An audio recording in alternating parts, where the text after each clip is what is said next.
see. In the shit, you know. They want to know where it's everyone to know where it's come from. It's totally Fair enough. Are we live? Yeah, go on. Oh yeah, it's in 2 seconds. You're now live. Can we please be politically correct now? No, we're live. We're live. Oh. Good luck, everyone. Good luck, Yehuda, by the way. Yehuda Steinberg. Right. There's charts here. Maybe. Oh, you post onto the group. And nice. So it gets more complicated later. It starts off slowly. We'll get into it more and more. Ease ourselves in. That's it. What's the word for it? They're not email it to you. Oh. Here, can you pass, Boishi? Can you pass a few of these charts around to people there? So, have you go on? So pass one to and Take a few for that. Shalom. Yeah. You go on, right? Thank you. Okay, let's get into it. Right, we're up to Daf Yudalad Amud Aleph, the Mishnah, 5 lines from the top. We're going to be learning a sugya for a whole week of Tumah V'Tara. The $1 million question is, why in the world? Very good. The way she puts it. Why in the world does it got to a Pesach? What's got to a Pesach Tumah V'Tara? This is the question. You can take one of those if you want. Anyway, what's got to do with Pesach? What's Tumah V'Tara got to do? The answer is very straightforward, and it's like this: that Erev Pesach you have a mitzvah to get rid of everything, literally to destroy all your chametz. Right now, it is very straightforward if you've got chulin, because chulin you're allowed to destroy. I have to point out there's a very ancient shuvah from Shmuel Vosna about somebody that had a question about chametz, whether they need to sell it, whether they can get rid of it or not, and it was very valuable. So the person said, "I want to be machmir and destroy the chametz." The problem is, I'm worried about the isur bal tashchis. Have you heard of such a svor? Let's say you've got an expensive sandwich, expensive cake. Yeah, listen. Take a pass one to David as well. What would you say? No, Stam, since we're talking about it. You've got a stunning bottle of whiskey. I've already talked about it. I'll tell you. A great grandfather, Shiur Rosenberg, was quite a big tzaddik man. Shiva said about him that he's sitting in Eden with his father. What was his father called? The Moshe Yitzchak Siegel, a huge Talmud Chacham. And he used to say over this story that one of the stories about him was like this: that one Erev Pesach, when it came too late to sell the chametz, he suddenly realized he had 10 bottles of whiskey, and each one was worth 20 pounds in those days. It was thousands of pounds of whiskey. He didn't know what to do. He poured them all out. And the Meister, there is a heter. Does anybody know what a heter he could possibly have had? Very strange heter, but Meister supposed to bring it. No, with the pistols won't work. He hadn't sold his chametz. You're not supposed to, even bitter, we don't allow you to keep the chametz. No. Once you've got them in your house, I'm getting mamish off the point, I'm sorry. The heter is that if you always sell your chametz, and 1 year you forget, since we know that you want the chametz to be sold, the Rav, when he sells the chametz to the goy, he sells in mind all the people that forgot just that year. Okay, getting completely off the point. Only once. No, that's the shiloh. Okay, only once. We pass it only once. That's the Erev Tafshilin, I know, but okay. The Maisa, how do we come out that? Oh, so the Shmuel Vosna's got a tshuva. Is there a problem of bal tashchis on chametz? Is there a problem of bal tashchis on chametz? Let's say you happen to get an Erev Pesach, a stunning piece of cake, and you're going to throw it to the fire. What about bal tashchis? What? Obviously not. Why not? No, maybe if it's a real chametz, okay. But what happens if it's only a sophic chametz? You're being machmir. That's the question. You're right. If it's real chametz, it's not a shayla. I'm talking about a case when you're being machmir. In the case where you're being machmir, is it a problem? Or you could sell it. Oh, let's say you're machmir not to sell chametz. Let's say you're machmir not to sell chametz. Is there a problem about tashchis? We've gone completely off the point again. Get it back. All of this is fine when you've got chulin. The halacha is that when you have truma, what's the din? There's a special chiyuv to guard truma. You must never destroy truma at all. The chiyuv to guard truma has 2 different aspects to it. What's the 2 different aspects of guarding truma? What? Oh. Very good. That's it. If you get truma, you're not allowed to do 2 things. You're not allowed to get it tummy, you're not allowed to get rid of it. That is the 2 chumras that we have with truma. So now, if you've got tumor which is chametz in the Pesach, what are you going to do? You've got no choice, go to burn it. Maybe can you hear me all the way from down there? If you've got tumor there of Pesach, what are you going to do? You're a kohen. What do you do with it? You have to burn it. Now, what happens? You want to limit the amount of fires you make. If you've got tohu truma and tomei truma, so if you burn them in the same fire, what's going to happen? You're going to make your tohu truma tomei. And therefore, you've done an avera. You've destroyed your truma in two different ways. You burnt it and you made the tomei. So the shaila is that okay or not? Now, you could argue, what's the argument that it's okay? Oh, you're never allowed to make your truma tomei. It's anyway going to be destroyed. You're about to burn it in 5 minutes. It's in the fire. And you're burning them together. So that is the question which we're discussing now. That is the real question. But because we discuss that question, we get very involved in Tumah V'Tara. But that is the real reason it comes into Pesachim. The real reason it comes to Pesachim is like this, very, very briefly. There's a mitzvah to burn your chametz. By Chulin, there's not a problem. By Tumah, you've got a real problem because you're not allowed to destroy Tumah. But you've got no choice because it's at Pesach. If you've got Toy Tumah and Tomei Tumah, then you're going to have a problem. Are you allowed to burn them together or not? That's the question. That is the question. Are you allowed to burn Toy Tumah with Tomei Tumah or not? The argument against is you're not allowed to make Tumah Tomei. The argument for is, I'm anyway destroying it, right? I say very briefly, I said this because it's about this stuff. In America, they do the execution. One of the things they have to do is they have to put disinfectant when they put the injection in to kill. Now, even though there's no chance in a million that the person is going to die from a lack of disinfectant, so glad the reason is because he might get an injunction from the High Court to stop the execution, and then if you didn't put disinfectant, he might live another year or two till the next High Court goes back and forth. That's how it goes in America. It takes years and years, and he'll get infected, and the one who put the injection will get sued. It's a bit of a ridiculous thing. You're doing disinfectant to somebody that you're trying to kill. But the fact is, are you mechuyev to guard the truma while you're destroying it? That is the question. Okay, that's just the way to remember. Sometimes you have zichron. What they try and do is they try to find you a strange halach, a strange concept in order to remember something. Sometimes you remember something from a connection. So it says a Mishnah like this. So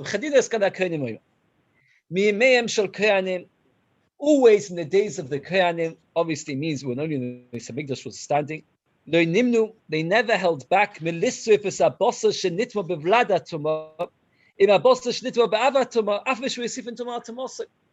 two korbanos. Both of them had become Tomei. One had become very Tomei, and one at a lower degree of Tumah.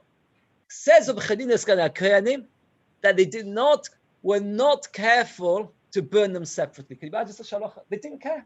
You have Kodshim, which is a lower level of Tumah, Kodshim, which is a higher level of Tumah, and they burn them together. What do we see? If you're burning it anyway, who cares? Now you have to understand, what does it mean higher level and lower level of Tumah? So the basic idea of Tumah is that there's such a thing called the Ava Tumah, the highest level of Tumah. Actually, the highest is a mace, a via voice, a dead person. And from then on, usually Tumah goes down the step every time it touches something. So if a person touches the dead person's via voice, he becomes an Av. He touches, let's say, a Keli, the Keli becomes a Rishon. The Keli touches a food, the food becomes a Sheni. And the food, and etc., etc. That is the basic. And if that's all it was, Hilchas Tumah will be quite straightforward. The problem is that Tumah V'Tara has a little bit like snakes and ladders, which means that what happens is sometimes the Tumah drops. I mean, instead of going from A, B, C, sometimes it goes A to C or A till D, and sometimes it goes up. And that's the very hard thing. For example, if a dead person was to touch a kli cheres, an earthenware keli, what would you call him normally? What would you say? It's an Avatumah. No, like Licheres, it never gets above a Rishon. So here you have a situation where normally you have a via voice goes to Av and then to Rishon to Sheni. A Licheres and earthenware only becomes a Rishon, never goes high. And then we will see things the other way around. Some things, like liquids, we're going to see that even if a Sheni or a Shlishi touch it, it jumps up to become a Rishon. That is the big problem with Tumah, is that it doesn't go Mesudah, it doesn't go organized down, but it sometimes goes up and sometimes goes down. But the basic concept is true, that usually, in most cases, you have an Avatumah, touches something, becomes a Vishnu Tumah, etc. Now, one other thing which is important to remember, which gets slightly more complicated, is that a keli and a human being will never become a sheni. That's quite important to remember. A keli and a person will never become a sheni. The maximum a human being or a keli can become is a rishon. After that is not tummy. Masha'enkin food goes to become a rishon, a sheni, and a shlishi. I'm only saying the Rosh Prakim now, the main yesodus. Afterwards we'll come to more details. Furthermore, in the chulin, there's nothing more than a sheni. That means there's no such thing in the chulin that something should become a shlishi. So, for example, if let's say I went and touched a dead person, I become an avatuma. I touched this cup, the cup becomes a rishon. Inside it, there's water. The water becomes a sheni. And then I pour the water over your piece of cake. It's toy. No, it's toy. And the sheni is transcend the water. No, what happened to the water? The keli became a rishon. I was an abatum, and the keli became a rishon. The water becomes a sheni. I pour it over on chulin, so the cake is absolutely fine. You can eat your cake without any problems. If you're in the cloud of the water, then I pour it over the cake. no, the And the water. water's in the cake. That's a bad example. Very good. So I pour the water over a cracker, and you dry the cracker. Okay, an apple, and you dry the apple. Very good. That is the din of chulin. By Truma, we're machmir all the way to Shlishi.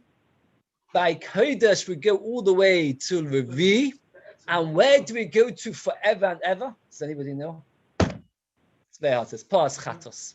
Paras Chatos is, even if it's Chamishi, Shishi, Shvi, it's always tummy. That means if you take a Paraduma, the water Paraduma, you touch it, and you, let's say, Shlishi, it goes to Revi, and then you touch another one's Chamishi. I was quite amazed. I'm not the Baruch Chosid.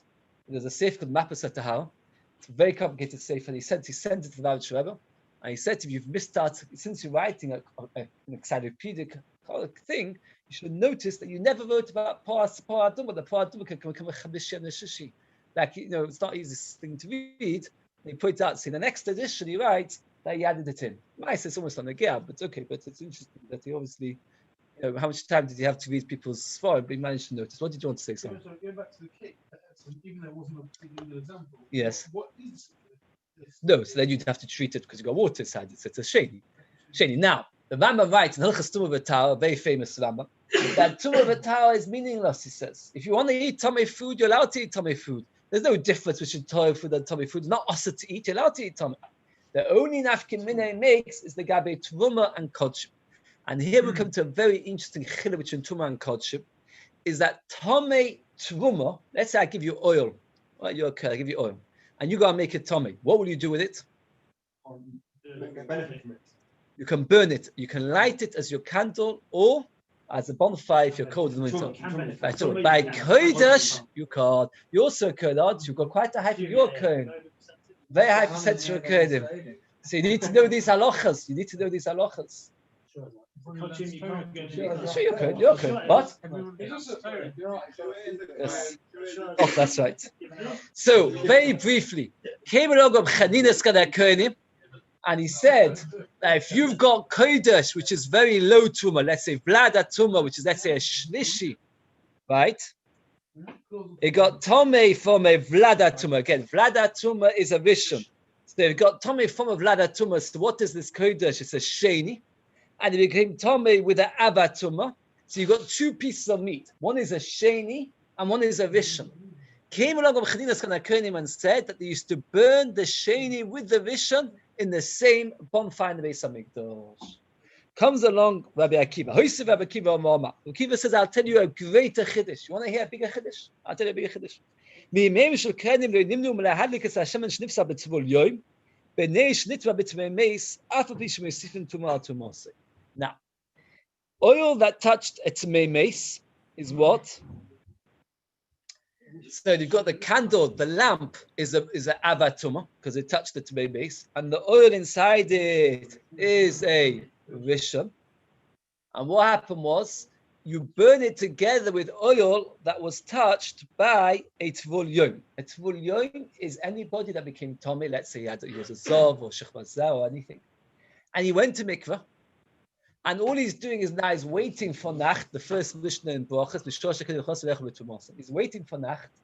In between traveling and waiting for Nacht, he's got the din, even though I said a person never becomes a sheni, a human being never becomes a sheni, but we treat a Tvul Yoim as if he's a Sheni. And if he touches Truma, what does the Truma become? A Shlishi. A Shlishi. So therefore, said Rabbi Akiva that the Truma which got touched by a Tvul Yoim, which is a Shlishi, was burnt with oil, which was in a lamp, which touched a dead person. So the dead person have the avois, the lamp is an av, the oil inside it is a rishon. So here you've got shlishi and rishon. If you think about it, Chanina's Kohen was talking about a sheni and a rishon, and he's talking about a shlishi and a rishon. So he said you take a sheni and a rishon, burn it together, and a shlishi and a rishon, burn it together. Came along, Omar Midivem Romanu. From this we learn Shesufin Tumah Tahoyam Atmeh Pesach. Erev Pesach. If you're a Kohen and you've got two kinds of chometz, one which is Tumah Tahira, one which is Tumah Tameh, you should really eat them, the Tumah Tahira, but you never got a chance. You're allowed to burn them together. Omar B'yisi Eino Hi Amidah. You're wrong. You can't compare. The Gemara goes great length at this. I'm not going to go into it. But Rameir said you can. The truth of the matter is, you could argue already with Rameir. How would you argue with Rameir? Not that any of us can dare to, but how would you, in theory? No more than that. All these are previous cases where it's a shlishi with a vision, a sheni with a vision. He's talking about toy and tome. Whoever told you that you're allowed to do toy and tome together? Mechatesa, shlishi and vision, one's more tome, one's less tome. But you're taking toy and tome and you're going to burn them together. That's much worse. So that's why that's what basically said to him. How can you compare?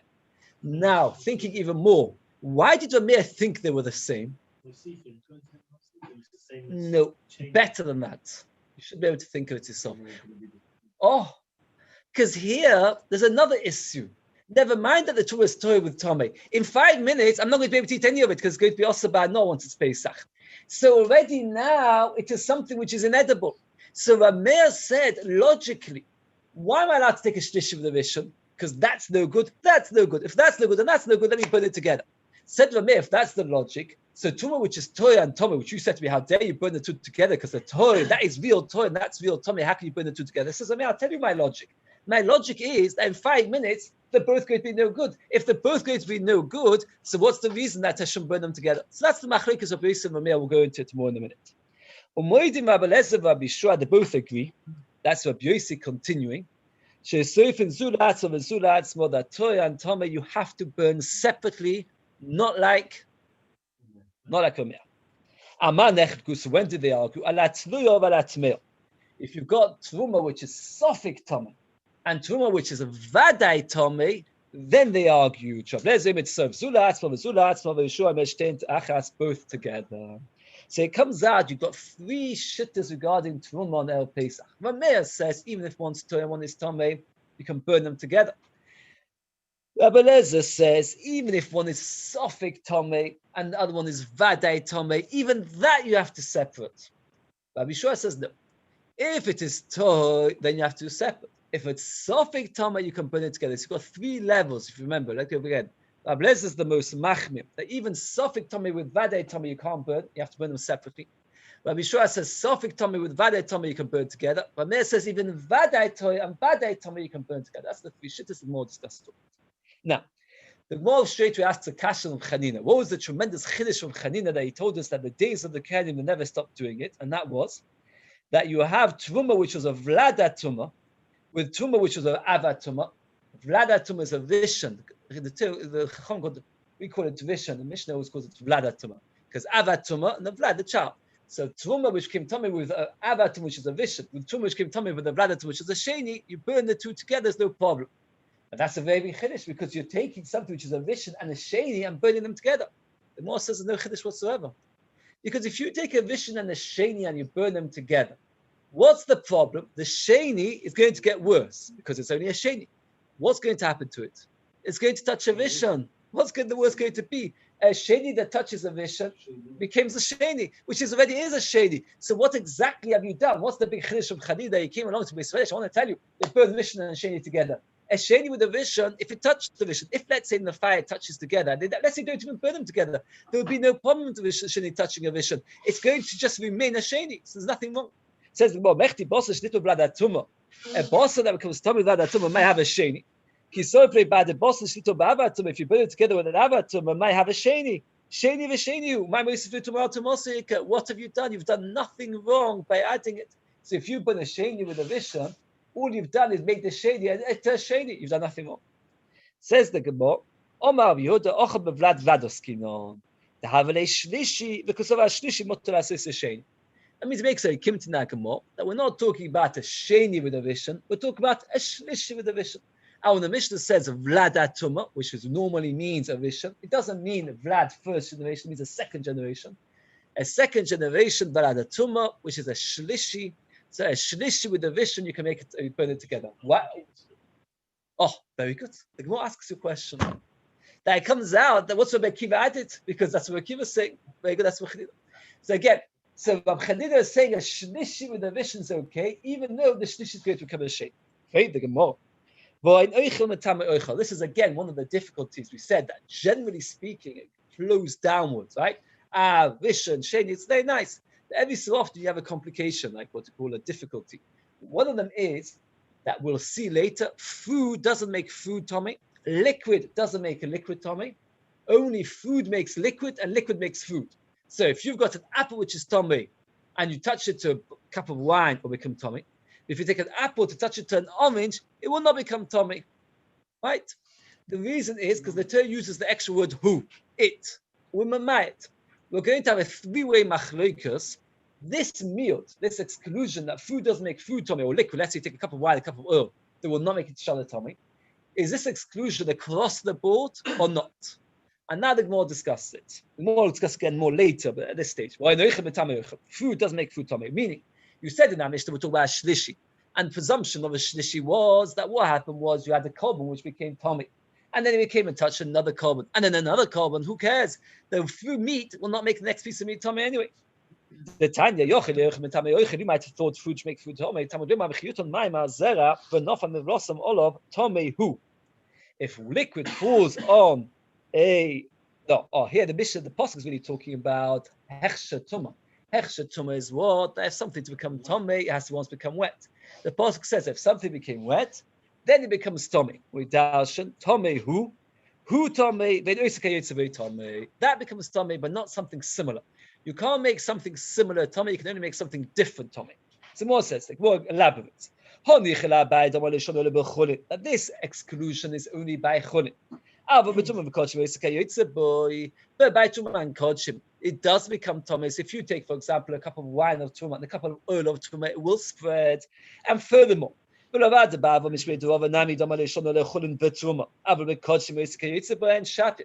means according to the first two opinions, that they say that this exclusion only applies either to chulin or to chulin and truma. But by kodshim, they both agree that we do say that one spreads tumah to the other. So it's fine in our Mishnah, because our Mishnah is talking about what? Karbonos. Karbonos is kodesh. And by kodesh, we say that one does pass to the next. The Pasuk is speaking fully. That there's no such thing as tumah should spread to the other. So what are you going to say? So the Gemara says, according to the opinion that tumah cannot make, the kodesh can't make another thing kodesh. So in our Mishnah, which we talk about the shlishi with the rishon, who cares? A shlishi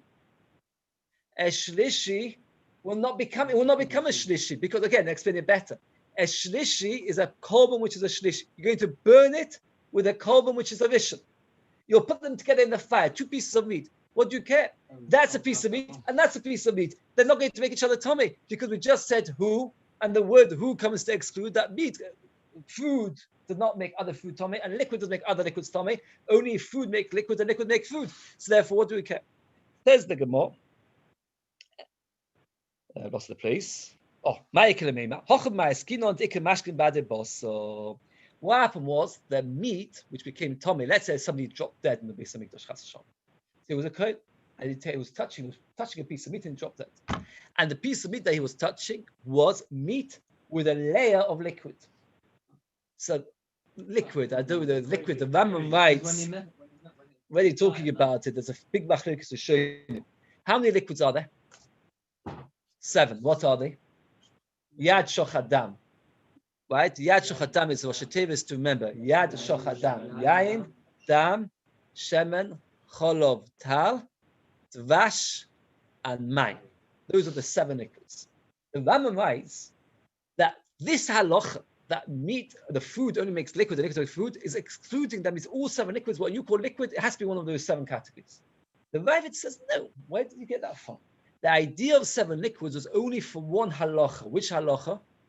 For hechsha tumah. We said once that for something to become tumah, it has to once become wet. So those are the 7 liquids that makes things wet. But for example, if you've got orange juice, says the Ravid, and orange juice touches a piece of apple, I wouldn't say a piece of cake again, you'll shout at me. And a cup of orange juice touches an apple. Says the Ravid, according to you, Rambam is not a liquid touching your food. What are you thinking? Of course, that is a liquid touching food, but Rambam sticks to his guns, and there's big machliks back and forth. We're not going to go into it. So when you said that fat is a liquid, that's as I mentioned the machliks Rambam and Ravid, that it's not so straightforward. We're talking about a kohen drops dead, he's holding a piece of meat with blood on it. That's very likely to be the base of mikdash. It's blood everywhere. Why? But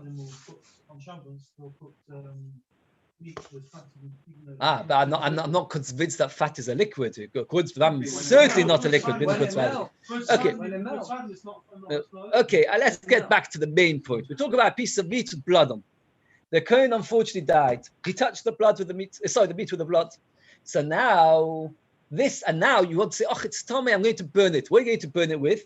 Another piece of meat which also became tummy, but that piece of meat is dry. You put them together in the fire. What's going to happen? The liquid, which is a rishon netumah, is going to touch the other piece of meat, and then you can't say to me, food will make food tummy because they're liquid making food. Says the Gemara,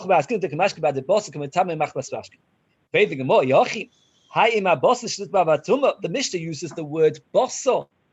It shouldn't have used the word bosso. In a bosso mashkin miboyele, the Mishnah doesn't mention the word about liquids. The Mishnah only says meat. Meat is not a liquid. Meat is a solid. So therefore, the Mishnah is incorrect. You can't spread tumah from a food from a solid to a solid. Therefore, we're going back in our Mishnah. We're not talking about liquid. We're talking about a solid, a food. And one of them is a rishon, one is a shlishi. And you're going to burn them together in the fire. And you said, oh, I don't care because a solid doesn't make a solid tummy. And the answer is, yes, I do care. Why do I care?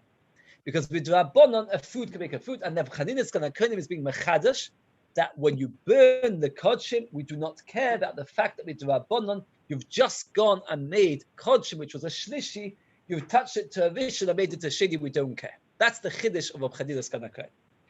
Rabbi Akiva came along and wanted to add. What did he add? Let's look at the Mishnah carefully.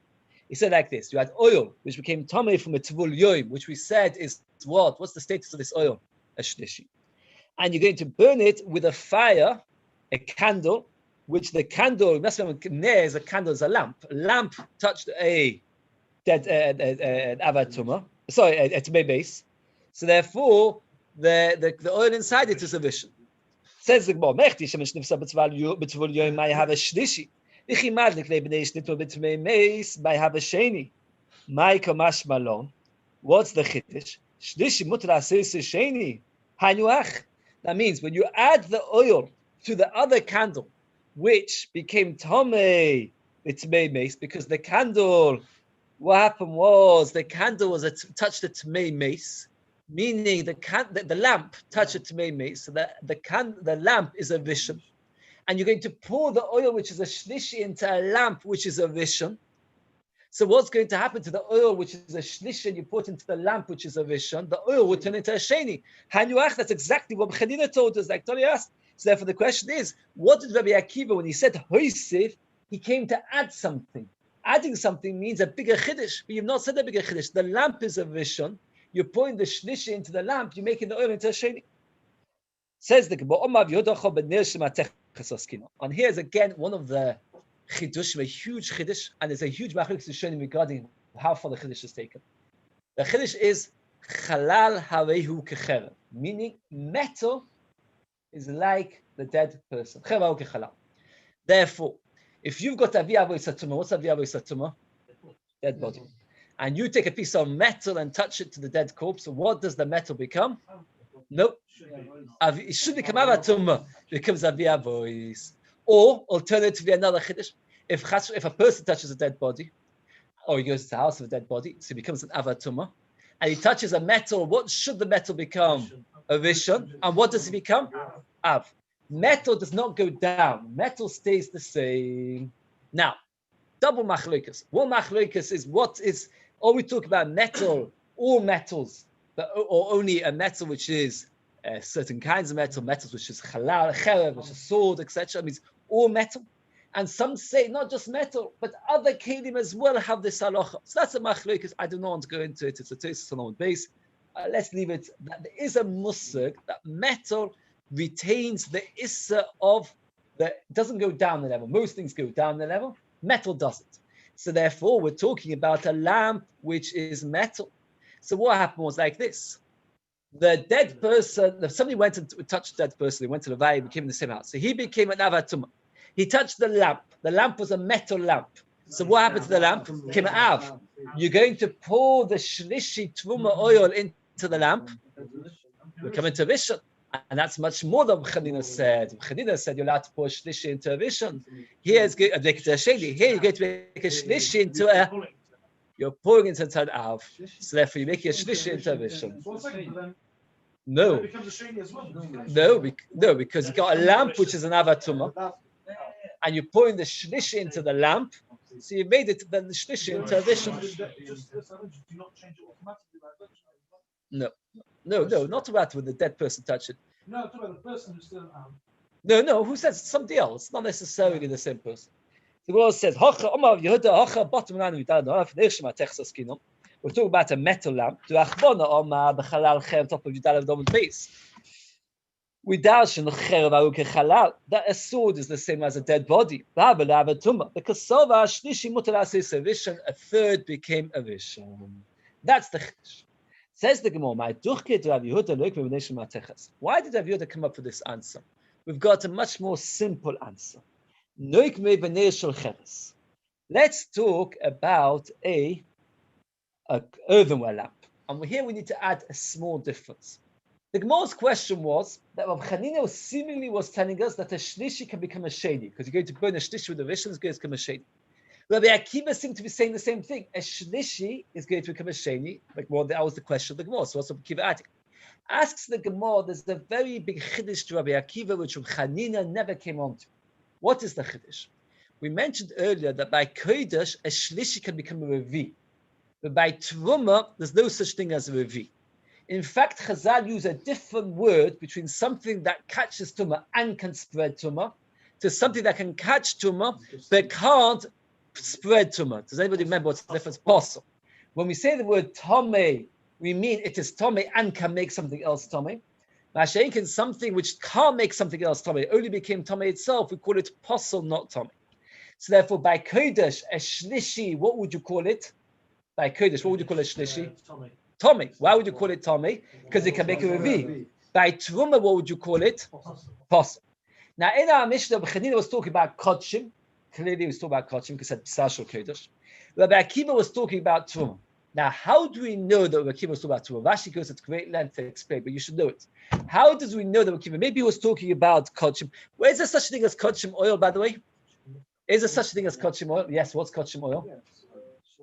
Shemen oil, or if a person ever wanted to donate a bottle of oil, you could donate a bottle of oil. Right? You can go to a I want to donate a bottle of oil, or every shemen of every mincha.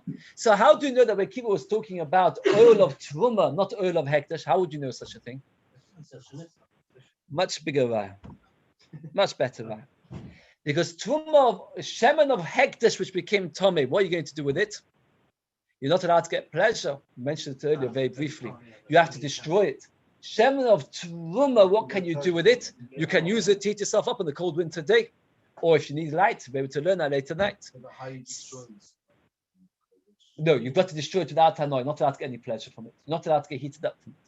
The Mishnah is talking about lighting it to be able to get a fire from it. So Rabbi Kiva must be talking about truma, not hekdesh. Agav, Rashi asks the question, why in the world, what's the difference between truma and hekdesh? Why by hekdesh the Torah say you have to destroy it? And by truma you're allowed to get pleasure. So Rashi says because the Torah uses a loshon of rabbim. The side of the chadish l'shmeres trumoisai. My trumas. How many trumas do you get? You only get one truma. So the more tells that there's two kinds of truma you get: truma to eat and truma to enjoy. Truma to eat is truma to hova. Truma to enjoy is truma to me'ah. Okay, so you get two kinds of truma. So Rabbi Akiva was talking about truma. Chanina was talking about hekdesh. Now, the question was that Chanina and Rabbi Akiva seem to be saying the same thing. Rabbi Chanina said make a shlishi into a sheni, and Rabbi Akiva said make a shlishi into a sheni. And the Gemara asks the question, which you asked earlier, it's the same thing. No, there's a world of difference. By Hekdesh, the shlishi had the din of Tomei, because it can make something else Tomei. Changing it from a shlishi to a sheni, you're changing it from a Tomei to a Tomei. There's no chiddush. Mashayin can buy Truma, a shlishi can't spread Truma. So a shlishi's only got the din of posel, not the din of Tomei, because it can't spread Truma. By making Truma a shlishi into a sheni, what you've gone and done is you've actually made it worse, because now it can actually spread Truma. So Rabbi Akiva has actually added an entire new dimension, which Rabbi Chanina never mentioned. This is very important. If not clear, it's a shame. Rabbi Chanina was talking about kodshim. By kodshim, there isn't any real difference between a shlishi and a sheni. What's the difference? A sheni can make a shlishi can make a revi. So changing something from a shlishi to a sheni, you haven't really done anything. You've done nothing at all. Mashikit by Truma for making a shlishi to a sheni, you've done a world of difference. A sheni can make a shlishi can't make a revi. So therefore, you've actually made it worse. So therefore, Rabbi Akiva, by talking about Truma, was actually telling us a chiddush. Why did we have to come on to this new kimta that we're talking about? Ner Shomateches metal. Talk about a regular name. And Rabbi Akiva is being moisif the nekuda. He's adding the point that even by Truma, when you're making a shlishi into a sheni, which is a world of difference, because the shlishi can't make a revi, but the sheni can make a shlishi, which you don't have by hekdesh, because by hekdesh, by kodesh, you can make a revi. That is the chiddush of Rabbi Akiva. Says the Gemara. Let's see it inside the third line. Mas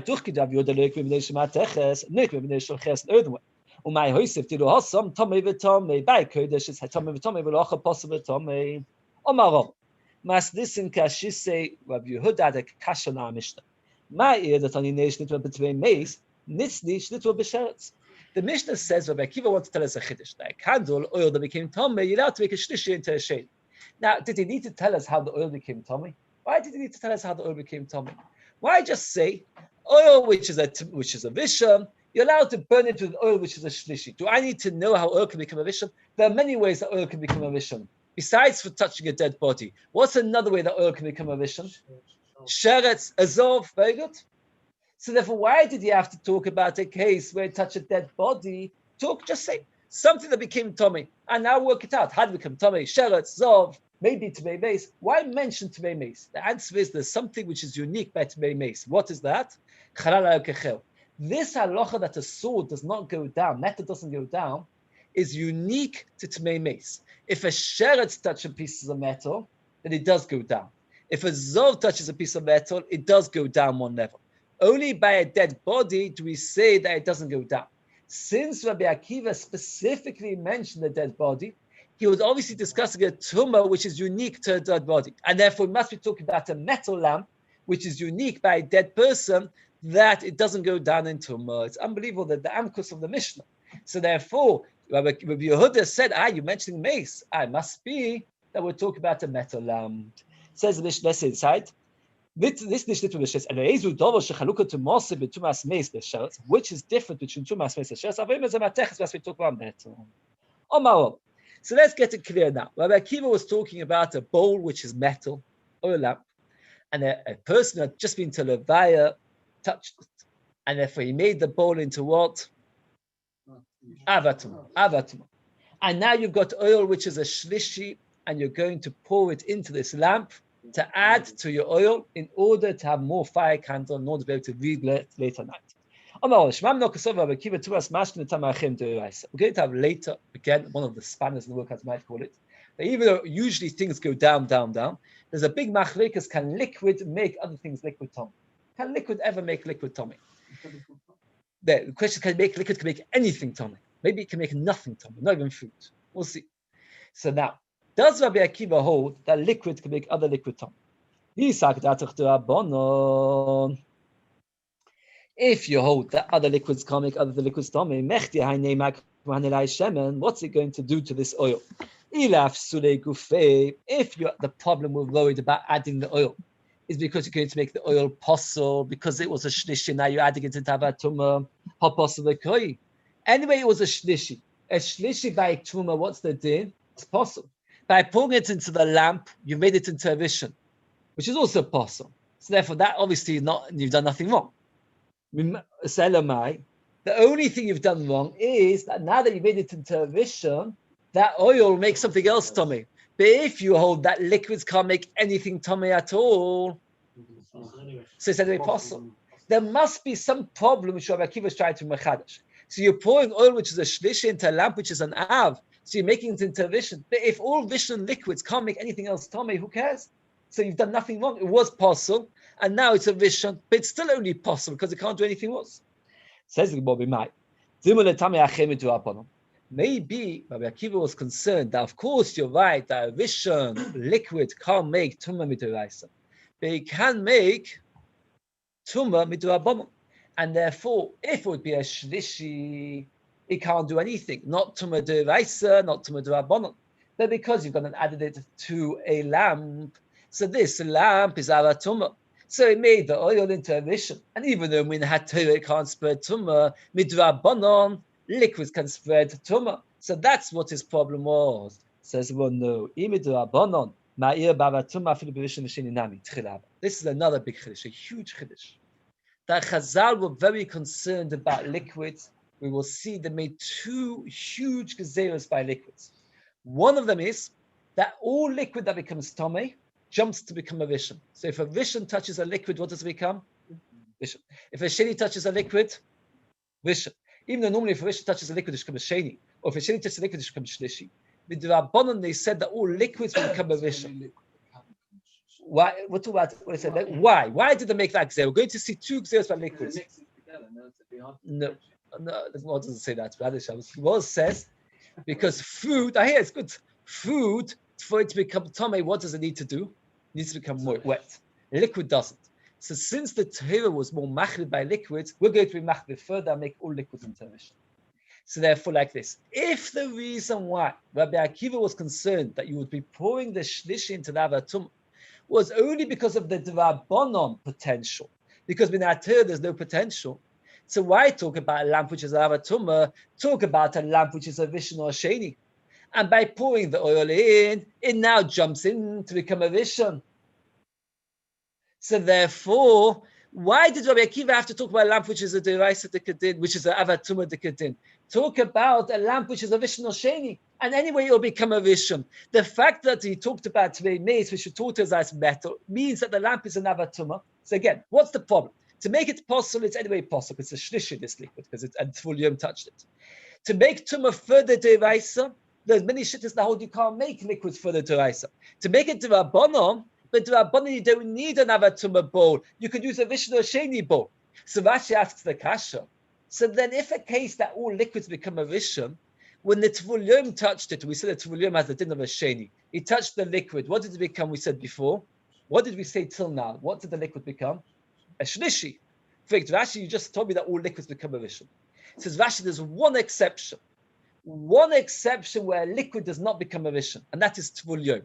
And Rashi explains that because Tvul Yom was something which they were very mach, because the Torah already mentions Tvul Yom, so therefore they became meikol that Tvul Yom makes a shlishi. All things that were machmir, that liquids become a rishon, except for by Tvul Yom, which they were meikol, which become a shlishi.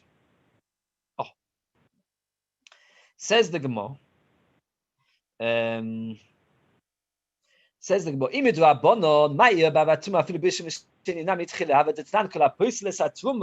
which can possible as a tumah, it's Torah. So again, so we've got the clarity. Let's get to go clear. What's the problem? The liquid things become a rishon to, but Rabbi Akiva in our Mishnah, does he hold that liquid passes tumah min Torah or not? What would you say? Yes, it does. Yes. Why? Because what did Rabbi Akiva come along? Let's get a clear Rabbi Akiva. Rabbi Akiva said that if somebody is a tamei mace, is avatuma, it touches a metal bowl and makes the bowl an avatuma, you're allowed to pour shlishi into it. What's the chiddush of Rabbi Akiva? The shlishi was already possible. Making it possible is obviously not a chiddush. That drabanan makes it tuma, no, that was also not a chiddush because he wanted to talk about an avatuma bowl. Elamai, he wants to make it a rishon min haTorah. A rishon min haTorah, what difference make that it's a rishon min haTorah? To make other things tamei min haTorah. So therefore, Rabbi Akiva obviously holds that liquids have the potential of making other things tamei. Says the Gemara, Who did Rameh learn the idea that you're allowed to burn Tumah Tahira with Tumah Tameh? Ilim de Rav Chanina Skana mi domi. Hasam Tamei v'Tamei. Hacha Toi v'Tamei. The objection we asked earlier. Now, how can you learn from Chanina Skana Chanina Skana was Shlishi into vision, where both of them are Tamei? Here you're burning chametz on Pesach, where one is properly Toi, one is properly Tamei. There's no such thing. Ve'elo b'divrei Rabbi Akiva. We're talking about Shittas Rabbi Akiva. Mi domi. Hasam Pasal v'Tamei. Hacha Toi v'Tamei. Rabbi Akiva was talking about a Shlishi, which is Pasal. Pouring it into a keli, which is another tumah, which you're making a posel into a tummy. Now, shaking over here, you're talking about a toy with a tummy. That means the Gemara is saying, Rabbi Chanina, you certainly can't learn from, because Rabbi Chanina is talking about shlish and vision, which is tummy v'tummy. And even Rabbi Akiva, which tells us a bigger chiddush, you still can't learn from him, because in the end of the day, he was talking about posel, which is a shlishi by tumah, is considered the posel, because even though it can't make other things tummy, it itself is tummy. With a vision, making it pouring into another tumah, which makes it a vision. Masha Inking. Here we're talking about toy v'tumah, and that's still be awesome. So the Gemara says, "Neighbor kasava amir maslis about tumah deraisa, v'vlada tumah derabonon demideraisa toyma alia." Maybe Amir understood that our Mishnah was talking about another tumah, which is in the Torah, and the vlada tumah, which is derabonon, which in the Torah is completely toy. Meaning like this. We made another big chiddush. We said before that all liquids become a rishon. And we made another gezer. Another gezer is like this. A keli cannot become a sheni. A keli, what's the lowest a keli can ever become? The rishon. So if a person is an avatum and it says sheretz, it touches a keli becomes a rishon. If that keli touches another keli, nothing. It's toy gone. Toy. So if you've got a liquid which is a rishon, and it touched the keli, what would the status of the keli be? Nothing. It's completely toy. Very good. If you've got a liquid which is a rishon, right, and it touches a keli, the keli is 100% toy. Is there no gazelle to say you can't touch that keli while there's liquid? No, there's no such gazelle. So the liquid's You can hold this cup. Even That's though right. inside it is We did have to time it in brochas that they used to dry their hands with the rishon thing. But the fact is, if you've got a liquid which goes into a cup, the cup which is rishon, the cup is 100% toy. Came along the Rabbanon and made a whole new gazelle. This is a later gazelle. That what? That any liquid that touches any keli, the keli becomes a rishon, as if the liquid was a av, even if the keli was a rishon. Even if the liquid was a rishon. Again, any liquid which is a rishon and touches a keli, which with our is completely toy, the Rabbanon came along and said that the keli should become a rishon. The reason for it is, anybody want to guess the reason? This is before we said the reason is because liquid doesn't become mukhshal kabatuma. Here there's another reason for it. There's a completely different reason. We did once mention it. We mentioned it in Shabbos, only 9 months ago. What have we been doing all night instead of memorizing? The halacha is like this, that a zov, his spit, his urine, and other things, all have the status of what? Avatum. So therefore, that liquid is very chomo liquid. It's very chomo liquid. In fact, the Gemara says that Talmidei Chachamim would be careful not to talk too close to somebody, because if a tiny bit of spit was come out of his mouth, and you think to yourself, it's impossible, how can you live like that? And now when I walk down King's Road, I see people talking with a meter distance, we're getting ready for Mashiach to get practice. Literally. The whole idea of 2 weeks quarantine is mamish, the whole idea is mamish getting ready for Mashiach. Anyway, so the point is, so there is a liquid which is avatuma. Since it could get mixed up between one liquid and another liquid, they said all liquids that touch a bowl becomes a rishon. Says the Gemara that maybe in our Mishnah, that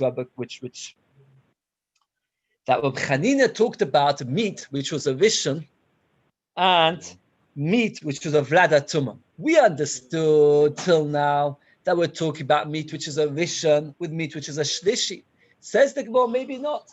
Maybe he was talking about meat, which is a rishon, which is going to burn with meat, which minatorah is 100% toy.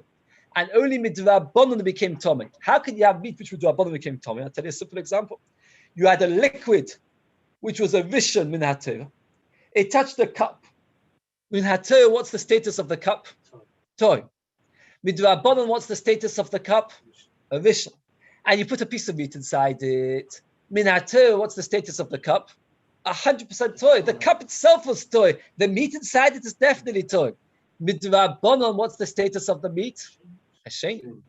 And therefore, we've got a case where midrabanon it is 100% toy. And yet, midrabanon it's tome, it's a sheni. I mean, atira it is toy. And that is the meat which Rab Chanina told us that you're allowed to burn with the kodshim. And therefore, it's a right that if you're allowed to burn something which Benatir is toy with something which is Benatir Tomei, it's a right that you can do it. It says the Gemara. Let's just say it inside. I'm going to start again for 2.5 lines down from the bottom of the base. Name because over Amir, Mesnisa Baba Tumidu Raisa, Vlada Tumidu Abonom, Tumidu Raisa to Malim Natur Kapili Toy, Mamidi Bim, the Vachina must be that is Pshat in our Mishnah. Tomorrow we'll learn a different Pshat in our Mishnah completely, and I'm not going to go back on this. So let's just remember this, because it's a new Pshat in the Mishnah. We're talking about, according to Chanina, we're talking about the Tumah which is to Rabbanon with the Tumah which is to Raisa, and the Chiddush is that you're allowed to burn them together. And if you're allowed to burn Tumah to Raisa with Rabbanon, so you'd be allowed to burn Torah with Tumah together. The Gemara is going to come a completely different Pshat in our Mishnah. How Rameh understood you're allowed to burn Torah with Samachos. I have to repeat, I think, a very important subject. Somebody said it about the last Mashas in America, that the enemy of good is perfection. We cannot aim. A person thinks himself out. The Chiddush Avov is writing in his Akdama that he did not want to bring out the Sefer because he said it's not a perfect Sefer. And I realize if I do that, then nobody would ever write a Sefer because no Sefer is perfect. It's a very important Yesod. We're not going to remember all these Yesodas. I've gone through this so many times and I still forget it to think this. But the answer is, when somebody comes up to you and says to you, you say this, which some people have never heard. At the end of the day, if you've got basic ideas, it won't be perfect. It will be good. And that itself is a huge value. And I'm very happy that we're doing something. I said today, Baruch Hashem, it does get a more complex. Right. Okay, Mr. Shem. It should be you guys.